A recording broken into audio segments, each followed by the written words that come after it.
PRFM News Channel. Yuk kita lanjutkan lagi. Tadi pertanyaan saya di awal ya dok ya, gimana sih kalau tanda-tanda gangguan kecemasan ini memang dia tuh ada nggak sih sifat dari keturunan, kemudian mulai kapan sih kita bisa mendeteksi begitu bahwa harus curiga, wah ini anak, tanda-tanda berarti ya, tanda-tanda gejala kecemasan itu seperti apa dok? Nah, untuk gejala dari kecemasan ini sendiri, dia biasanya kelihatan kan rasanya gelisah, perasaan ya. Biasanya nyadarin diri kita sendiri yang merasakan, tapi dia nggak sadar kalau itu adalah suatu permasalahan. Itu susahnya. Yang terasa itu dia gelisah aja, aku nggak tenang, rasa hati nih nggak enak hati aja, kayak apa gitu, ada sesuatu yang mengganjal di hati tapi dia sendiri nggak tahu apa. Nah, lalu juga dia sampai bisa berdebar, gemeter tangannya, atau kita sebutnya tremor ya. Lalu juga dia sakit lehernya, seringkali pusing berulang karena dia tegang ototnya. Lalu juga dia konsentrasinya tadi mulai, kalau mengapa kok susah banget sih, nggak masuk gitu. Terus kalau misalkan dia dikasih suatu pekerjaan, itu satu pun dia nggak bisa menyelesaikan kalau kasih beberapa pekerjaan gitu. Misalkan nih gurunya kasih tugas bahasa Inggris, matematika, maka dua-duanya nggak ada yang bisa dia selesaikan.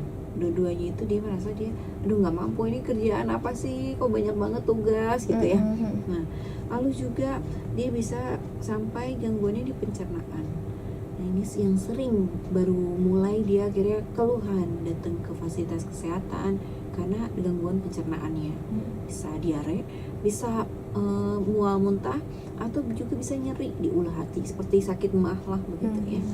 Nah, lalu juga dia kalau yang sudah cemasnya sampai ini banget, gejalanya bertambah lagi, itu dia rasanya nyesek gitu, nafas nggak lega. Nafas tuh tiba-tiba rasanya tersengal-sengal aja, nggak enak gitu ya, nyesek rasanya.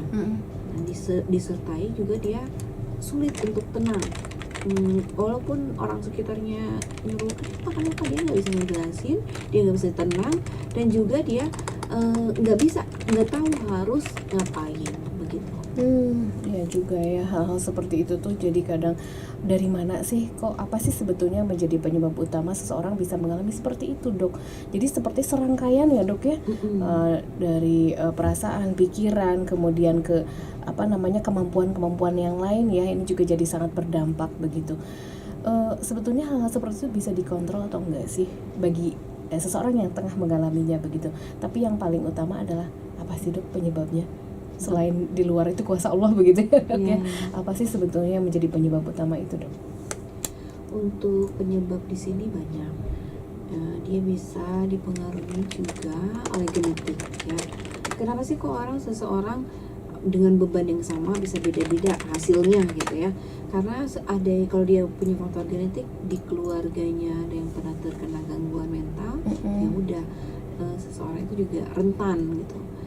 Perkara ditinggal pacar, perkara nggak bisa mengerjakan ujian, itu bisa jadi gangguan mental padahal orang lain nggak apa-apa gitu.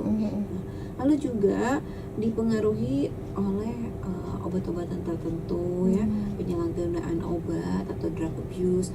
Lalu juga ada pengaruh dari alkohol. Nah itu dia yang bisa menyebabkan seseorang mulai terganggu atau mengalami gangguan kecemasan. Nah, atau dia terlalu tinggi mengkonsumsi kafein gitu. Kafein ini ya bisa dari kopi, bisa dari teh. Nah, di sini juga untuk penyebab bisa karena lingkungan ya, lingkungan, tekanan, atau juga bisa dari sosial. Nah, inilah yang kadang agak sulit untuk dikendalikan berkaitan dengan penyebab. Kan kalau kita mau menghindari sesuatu, tentunya ya penyebabnya yang harus kita perbaiki kan.